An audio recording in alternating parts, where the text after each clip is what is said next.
Hi and welcome back. This is the first one that I did with the 4-ply silk yarn as an auto wrap. I only made a little bit of this one because I wasn't sure if I was too keen on how thick the silk was. But I think I'm going to do maybe a mini in a super coil with this one. See how the auto wrap turns out as a coil. I was going to use this for this one. Depending on how it wants to spin up, it may just want to spin up like a double ply slub, which is fine, and it should look pretty cool at the end. It really depends on how much of a twist this has got to if I could pull off getting a super coil with it. However, if I was to do a super coil, a yarn like this would be more suited. This is a double ply 4-ply, but this is from Bendigo. It's a 2-ply classic. I find this yarn on a cone is pretty good for doing super coils. It's strong, it's soft, as well as a 4-ply or a sock yarn weight in a merino. I love how easy this type of yarn is to handle when doing super coil. So I will be making this one first, and then in the second part I will be making up this one. It turned out so beautiful. I went with a fine embroidery art silk for the auto wrap and try to match it with the turquoise in this fibre. I still feel I like to use it in many of my yarns, but I am still feeling like it is quite thin.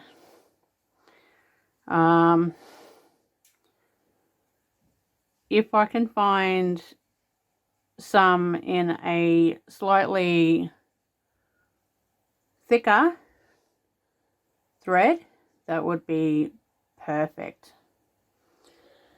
I will be plying this as a double ply slub, and I'm going to be using a very fine merino thread. So this one is a fine fingering. It is quite thin, but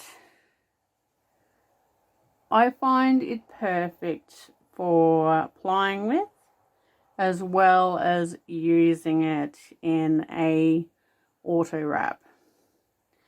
It's not as thin as the silk. Now the silk is very thin. It's, sorry, trying to hold it. So the silk is so shiny, but it is quite thin. So this is the perfect size for both plying and auto wrap. This, I get away with it because it's shiny, but if it wasn't shiny, I wouldn't use it. This is a pure silk.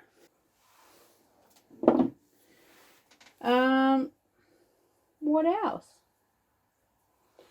Sometimes I will add sparkle.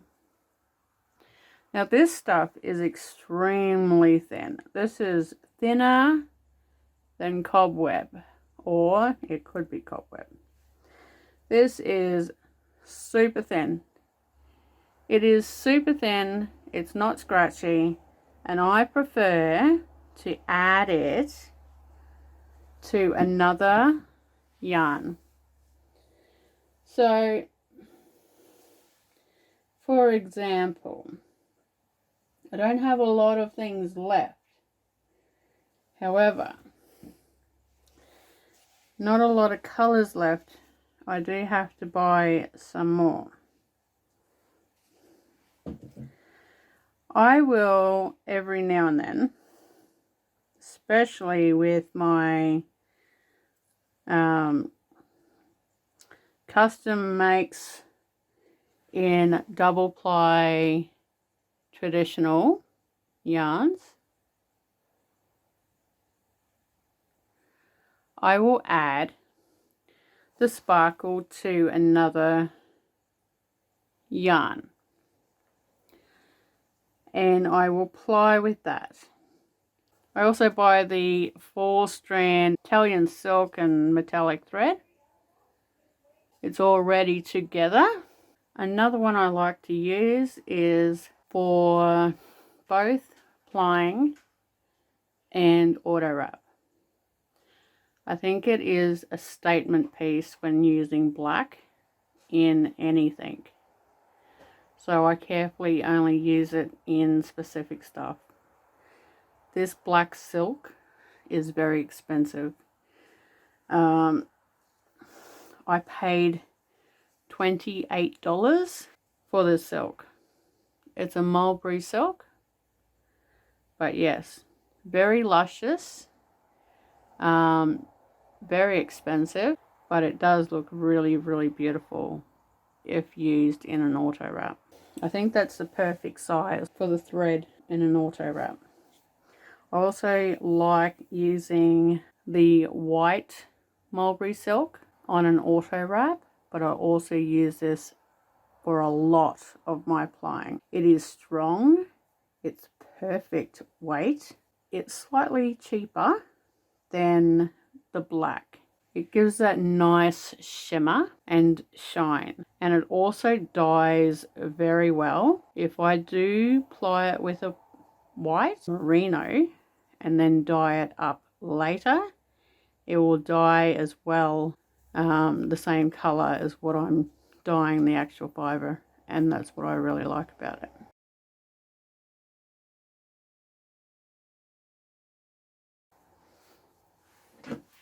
I will be putting this in my bucket.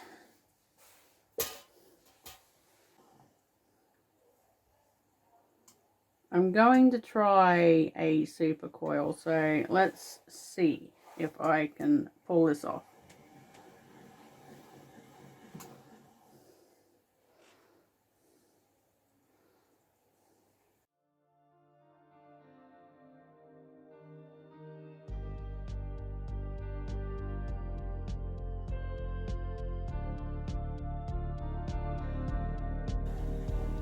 This is one of the most funnest, enjoyable yarns to just let your hair down and just spin something cool.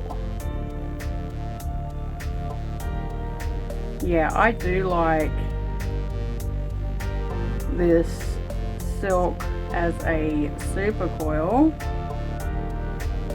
Makes it look cool.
Alright, so I took it off because the super coil started to get really loose when it was going onto the bobbin and pulling itself out.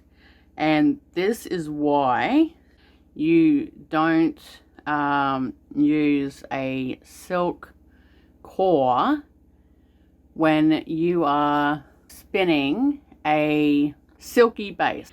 So when you're using silk all up, silk auto wrap is fine. The silk base on a silk core, you're just going to have issues. So I had to squish quite a fair amount back down to the base, and I only got a little tiny bit, maybe enough for a necklace, maybe some color pop or some flowers on a macram or a tapestry piece.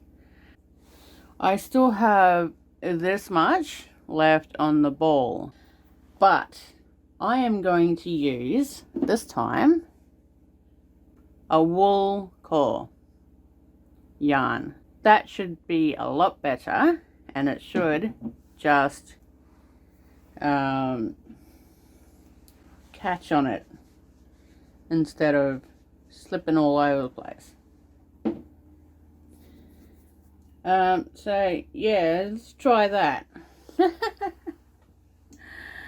Trial and error until it looks fantastic. I could also just go with a 2-ply slub, which will also look awesome. It might actually stick together more if I do that, stay together, and it won't slip around all over the place. But I want to show you the difference when using different core yarns and threads. What's going to happen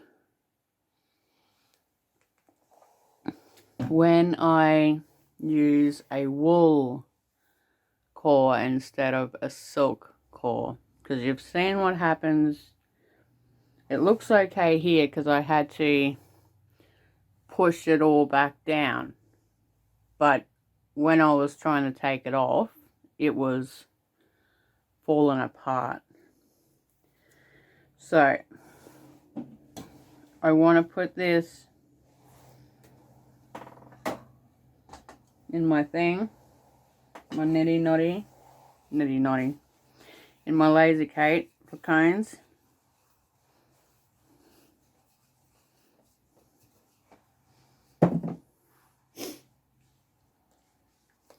This is quite soft, but it being a wool, it should catch with it. Make it easier. Make sure you go in the right direction, which is Z when plying.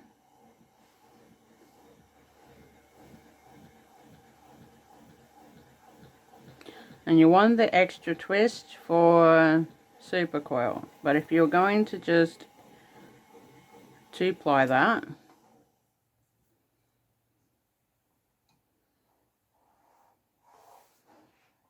actually I don't think I'm going to get a Supercoil on this, because it is already pretty untwisted from the previous spin.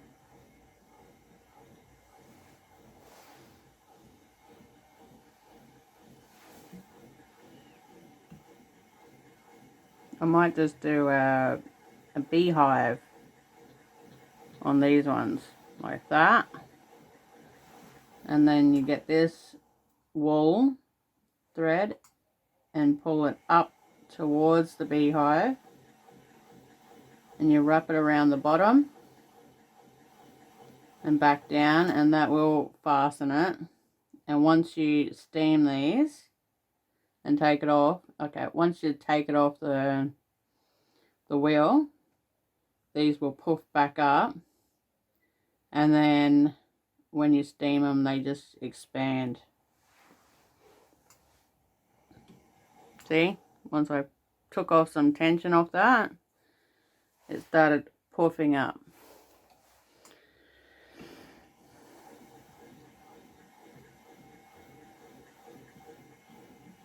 Sometimes the yarn just doesn't want to play nice with you, and what you might think you're going to make sometimes does not work out that way.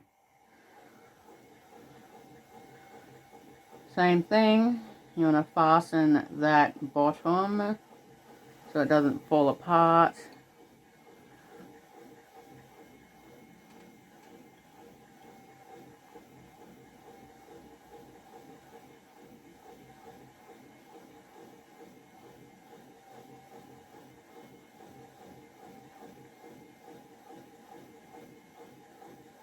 These are very long, thin sections.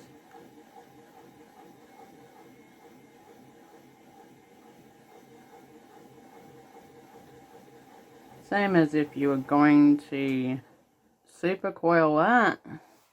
You just push it up, make a little hive, tighten the bottom, put your hand up above it, back down, fastens the bottom of that beehive so you don't lose it when you're taking it off.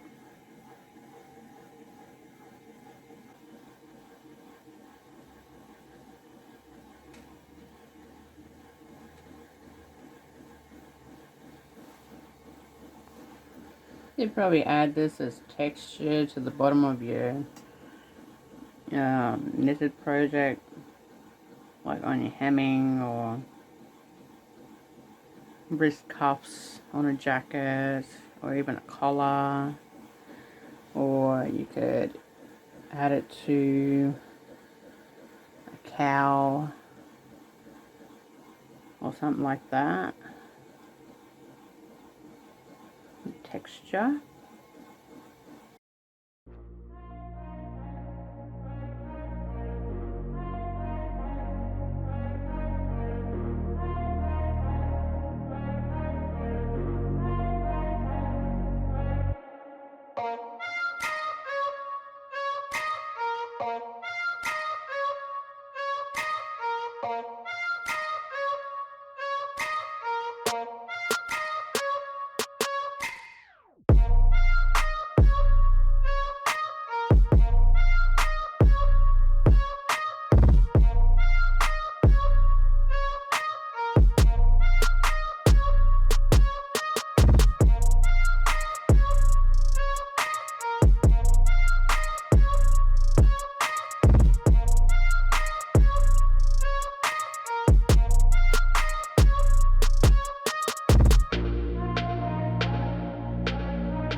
Alright, I'm going to stop on this one, and I will put pictures at the end of the video. But this is looking so pretty. I'm very happy with this one. I will show each of the techniques that I have made with this video. And yes, so it was a very good idea changing out the plying thread to wool when using a silky base and a silk auto wrap, so it catches easier and doesn't flip around so much, and it keeps its shape. So keep that in mind. If you're using a silky base and lots of silk for your main fibre, use a wool to ply with. Alright, on to the next. I hope you enjoy the next one. Okay, to finish it, you apply all the way down to the end, and then you tie a knot, and then you need to use your, pull this out a little bit,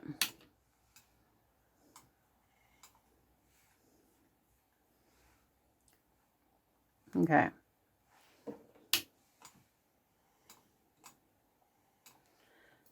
with your palms, put them together and do this. You want to felt the end so it's not going to unravel on you.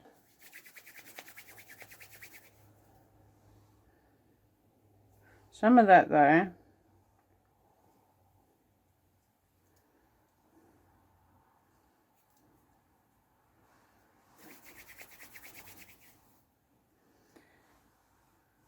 yeah, see, sometimes it's just iffy on the ends, but when you think about it, when you're using this as a project, the ends are discarded anyway. So this is going to be hanging out the side if you're doing a weave, or down the bottom for a tassel, or even on your knitting. This is going to be pretty much your leftovers. So I wouldn't worry so much about your end piece, what it looks like.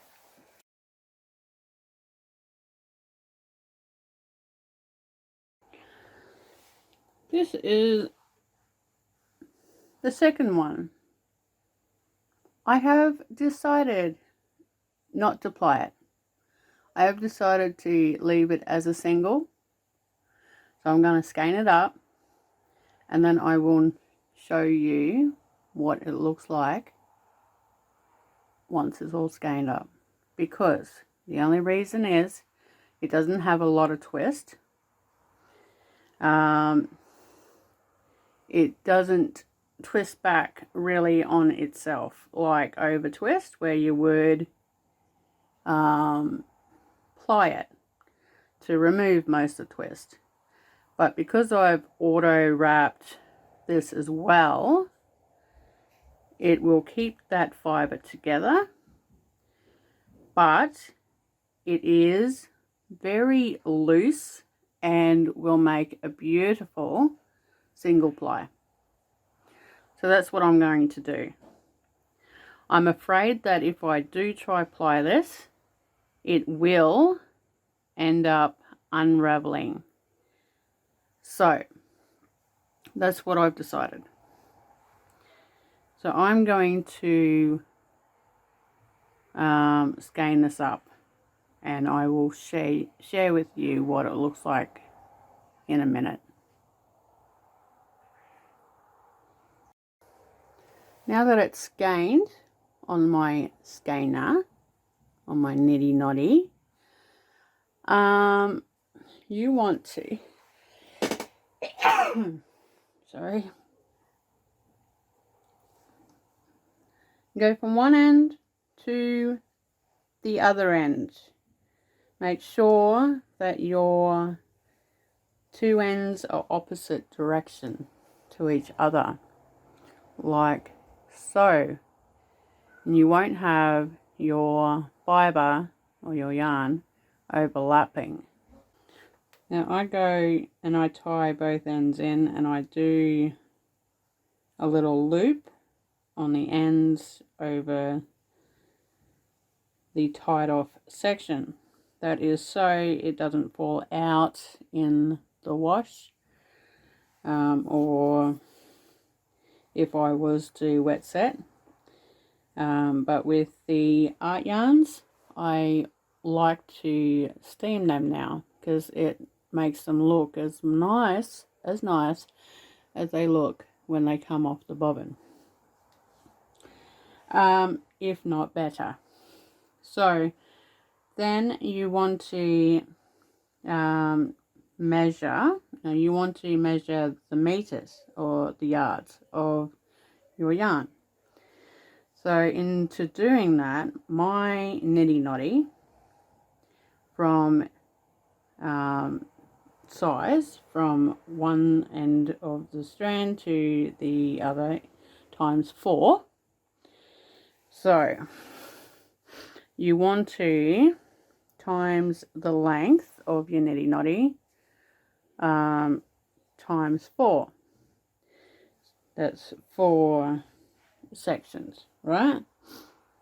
So my niddy noddy comes up to 1.9 meters in length. Whatever. To do that, if you're not sure, you can get a piece of yarn and go from the top of your niddy noddy, take it to the other end,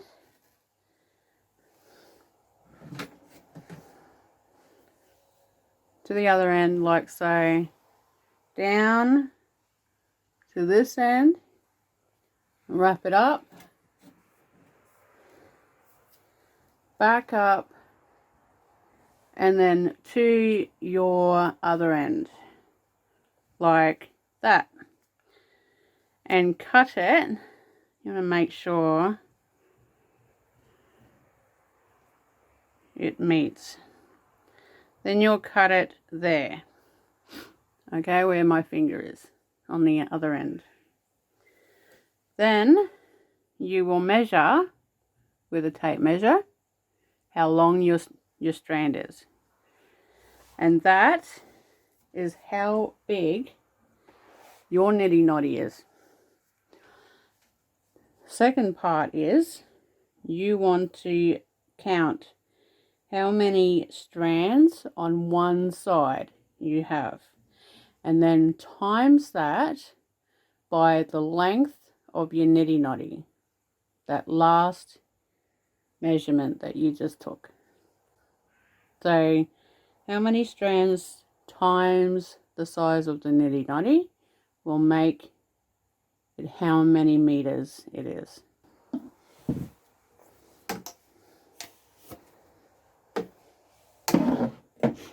Then you take it off your niddy noddy,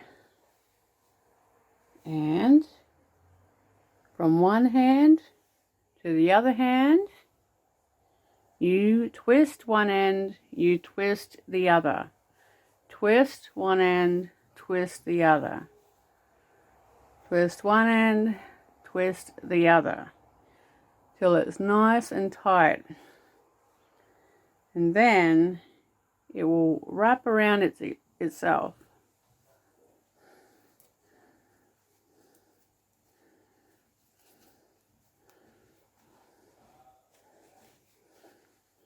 And then it's skeined up, like so.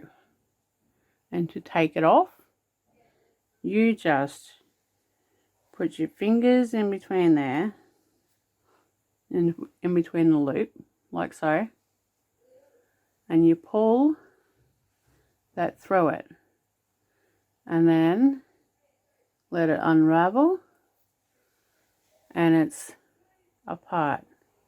Then you put that onto your Swift, and you start balling it up, ready to use.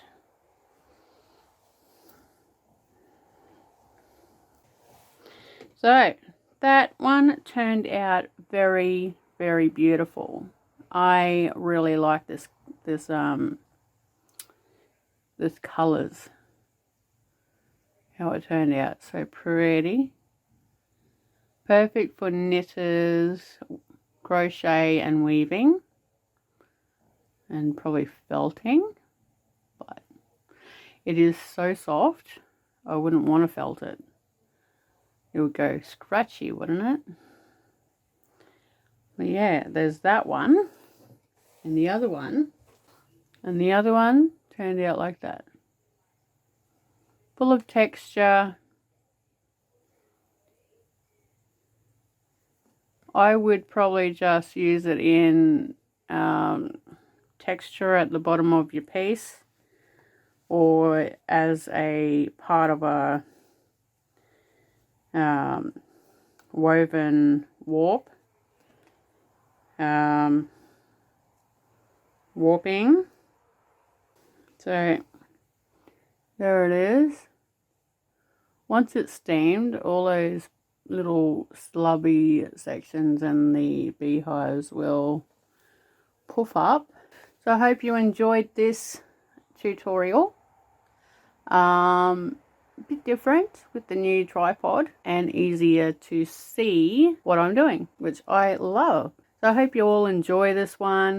Please comment down below if you enjoyed it. Also subscribe to my channel if you have not. Hit the bell notification if you would like to know when I put out the next video. And yes, thank you for all your support. I'm hoping for more videos coming soon. It will probably be a vlog one week and then a tutorial the next week. So yeah, I hope you all have a wonderful weekend. Bye for now.